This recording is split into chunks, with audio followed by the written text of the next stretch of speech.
जैसा कि आप जानते हैं, इकरा साइकोलॉजी आपके लिए एक नई टॉपिक को लाया है, जो कि हम लोग देखने जा रहे हैं मेथड्स ऑफ लर्निंग को, सीखने की विधियाँ को आज हम लोग पढ़ेंगे। तो आइए शुरू करते हैं।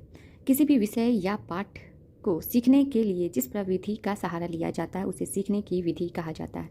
क्या कहा जाता है? सीखने की विधि कहा जाता है। सीखने की कई विधियाँ, जिसमें से निम्नलिखित 3 विधियाँ अधिक महत्वपूर्ण है, क्योंकि मनोवैज्ञानिकों ने इन 3 विधियों को काफ़ी गुणकारी बतलाया है। इन विधियों का विवरण निम्नलिखित है। 3 विधियाँ जो हमारे सामने हैं।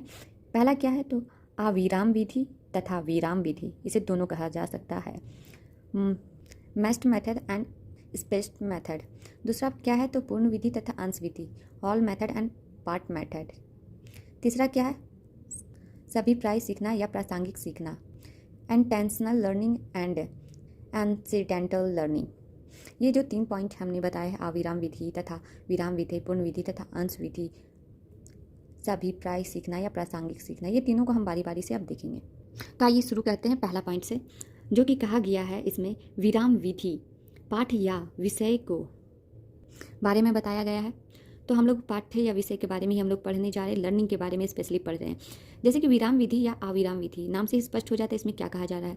तो विराम विधि सीखने की एक ऐसी विधि जिसमें व्यक्ति किसी पाठ या विषय को थोड़े आराम देकर सीखता है, और अविराम विधि जो है, व्यक्ति को इस तरह का कोई विश्राम नहीं होता और ना ही कोई प्रकार का रेस्ट लेता है या गैप करता है। वो लगातार अभ्यास करते हुए पाठ या विषय को सीखता है। एक उदाहरण ले लेते हैं इसमें।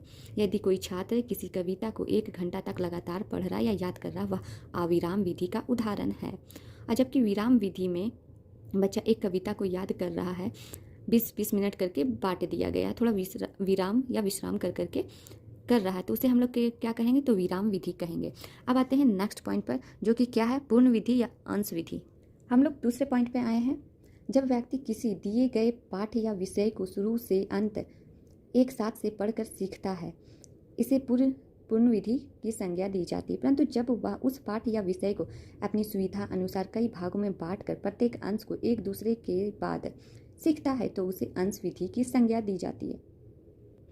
एक स्टैंजा, 6 स्टैंजा की जो कविता है को कई उदाहरण हम बता रहे हैं। कोई व्यक्ति पहली पंक्ति से लेकर अंतिम पंक्ति तक बार बार पढ़कर सीखता है, तो उसे हम पूर्ण विधि कहते हैं, उसकी संज्ञा दी जाती है। परंतु यदि जो 6 स्टैंजा की कवि है उसमें 3 भाग में अगर बांट कर हम लोग सीखते हैं, तो उसे हम लोग क्या कहते हैं? तो अंश विधि की संज्ञा दी जाती है। और ये पूर्ण विधि और अंश विधि जो दोनों हैं, अपने आप में अधिक गुणकारी एवं लाभदायक होती हैं। जैसा कि हम लोग जान रहे हैं, हम लोग तीसरे और अंतिम पॉइंट पर पहुँचे हैं सीखने की विधि में, मतलब मेथड ऑफ लर्निंग में।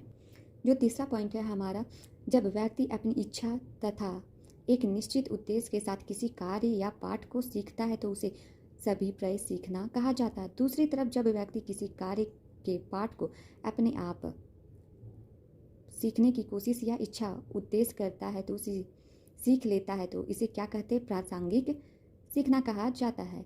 जब छात्र किसी पाठ या कविता को इसलिए सीखता रहता है कि परीक्षा में पूछे जाने की उसकी संभावना काफ़ी अधिक होती है, तो यह सभी प्राय से सीखना होता है का उदाहरण है। संभव है कि प्रिंसिपल साहब की गाड़ी हमेशा उनके ऑफिस के सामने लगा देकर छात्र उस गाड़ी का नंबर सीख लिया हो। यह एक क्या है? तो प्रासंगिक सीखना का उदाहरण है, क्योंकि इस तरह के सीखने में छात्र की कोई अभिरुचि या उद्देश्य नहीं। प्रयोगात्मक अध्ययन के आधार पर इन दोनों विधियों का तुलनात्मक अध्ययन करते हुए कहा है कि सभी प्राय सीखना और प्रासंगिक सीखना में श्रेष्ठ होता है। दिन प्रतिदिन के अनुभव के आधार पर यह भी हमें इस तथ्य या पूर्ण समर्थन मिलता है कि यदि किसी कार्य को हम अपनी इच्छा या एक निश्चित उद्देश्य के साथ करते हैं, तो उसे जल्द सीख लेते, परंतु यदि ऐसी इच्छा या उद्देश्य नहीं होती है, तो उसे ठीक ढंग से नहीं सीख पाते हैं।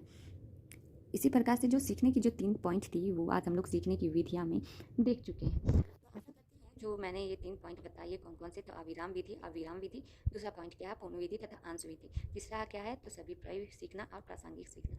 ये 3 पॉइंट आपको याद हो गया होगा। ये लर्निंग का मेथड मैं पढ़ाई हूँ आप सबको।